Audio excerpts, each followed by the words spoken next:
श्रीराम समर्थ. श्रीराम.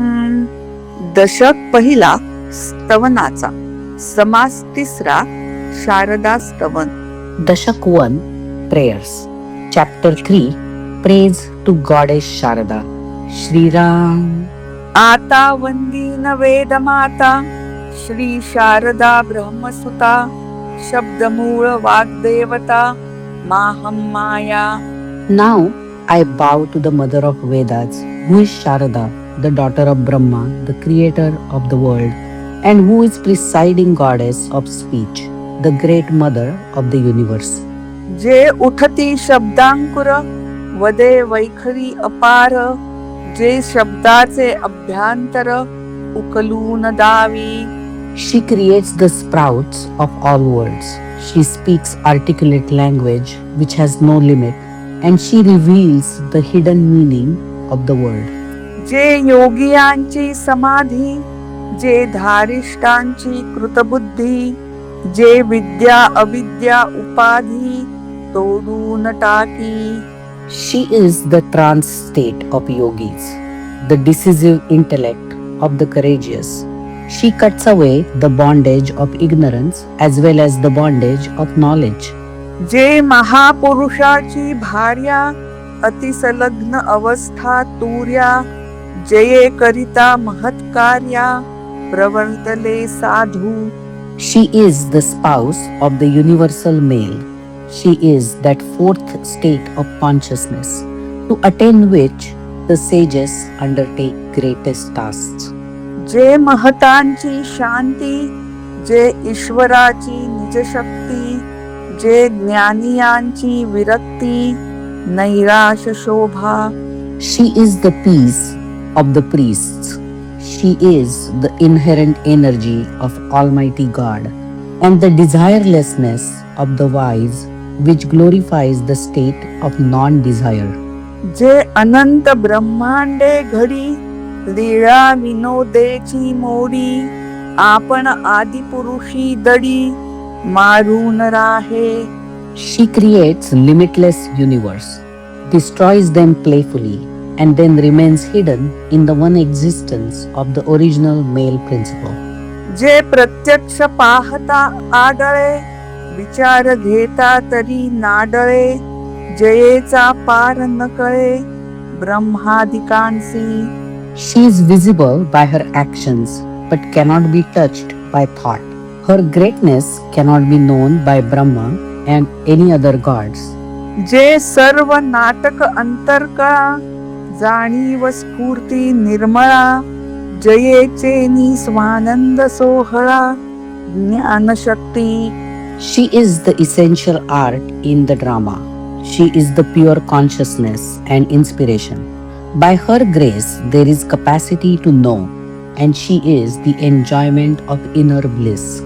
जे लावण्य स्वरूपाची शोभा जे परम ब्रह्म सूर्याची प्रभा जे शब्दी वदोनी उभा संसार नासी. She is the glory of the nature of beauty and the radiance of the sun, who is the supreme Brahman. By using word, she creates the whole universe, and by word only destroys the worldly existence. जे मोक्ष श्रिया महामंगळा जे सतरावी जीवन कळा जे सत्वलीळा सुसितळा लावण्य खाणी. She is the most auspicious wealth of freedom. She is the 17th degree of life force. 5 senses, 5 action organs, 5 vital forces plus mind makes 16 principles. And intuition is higher principle, which is the 17th. She is piety and coyness of peace and is the mind of beauty.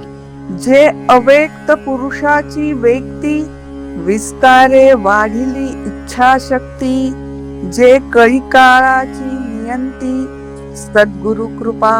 She is the concrete visible form of the abstract Purush, the male principle, and she is the heightened willpower of God.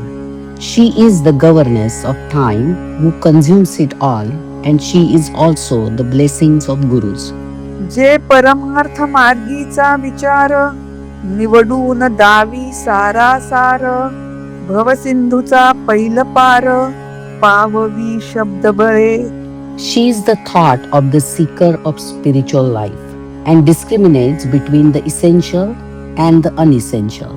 By the power of word, that is teachings, she takes the aspirant to the other shore of the ocean of this world. ऐसी बहुवेशे नटली माया शारदा एकली सिद्धची अंतरी संचली चतुर्विधा प्रकारे. Thus is this great mother, the only one Sharda, who is complete in herself in the inner state beyond words, but becomes evident in four manners. Para is the inner state beyond words, but becomes evident in four manners. Para, Pashyanti, Madhyama, Vaikhari are the four levels of speech, more and more openly expressed in that specific sequence. तीही वाचा अंतरी आले ते वैखरिया प्रकट केले म्हणून कर्तृत्व जितुके झाले ते शारदा गुणे.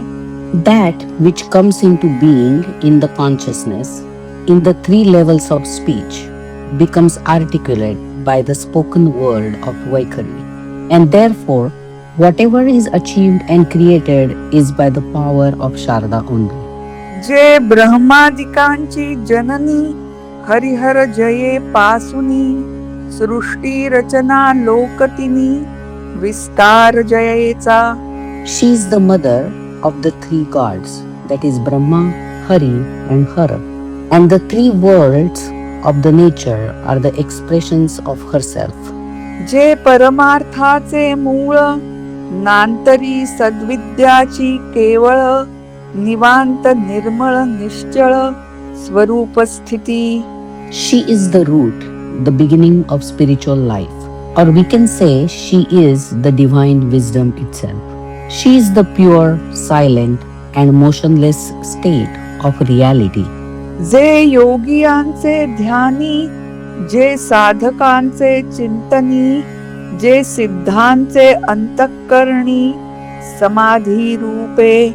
She is the object of meditation of yogis, the contemplation of seekers, and trance in the hearts of the masters. जे निर्गुणाची ओळखण जे अनुभवाची खूण जे व्यापकपणे संपूर्ण सर्वांगटी. She is the key to recognize the abstract existence beyond attributes.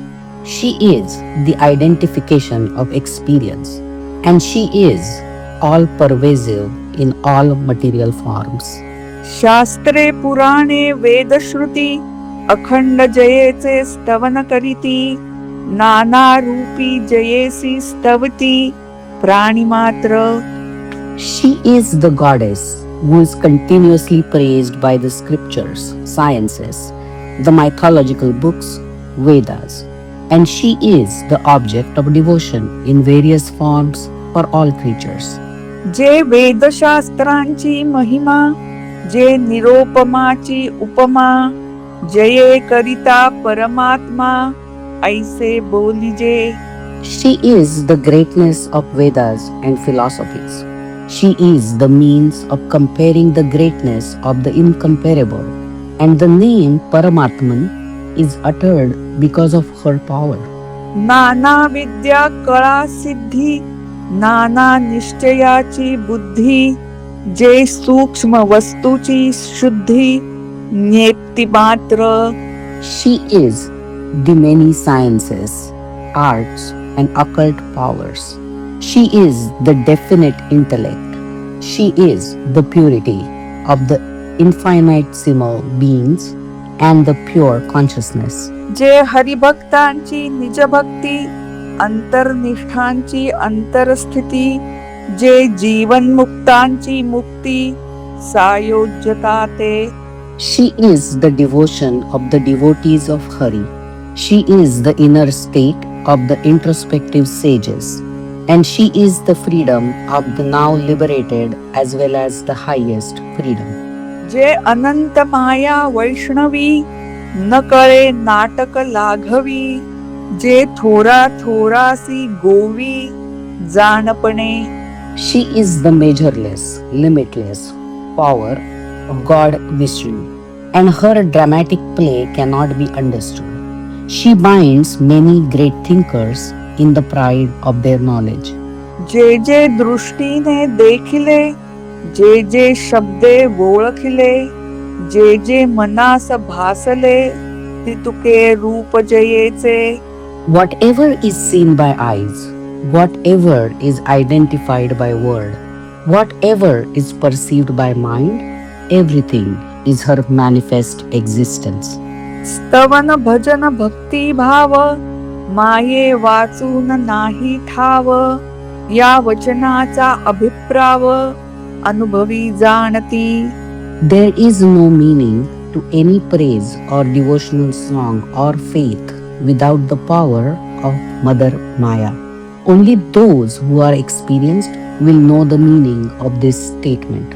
म्हणावनी थोरा होनी थोर जे ईश्वराचा ईश्वर तयेसी माझा नमस्कार तदांशेची आता Therefore, to her who is greater than the greatest, the goddess of the Almighty God, I, being her part, now bow with all my reverence. इति श्री दासबोधे गुरु शिष्य संवादे शारदास्तवन नाम समास तिसरा Shriram. Thus, in the first dashak of Dasbodh, in the dialogue between the Guru and the disciple, this third chapter by name, Praise to Goddess Sharada, is completed here. Shri Ram, Samartha Shri Ram.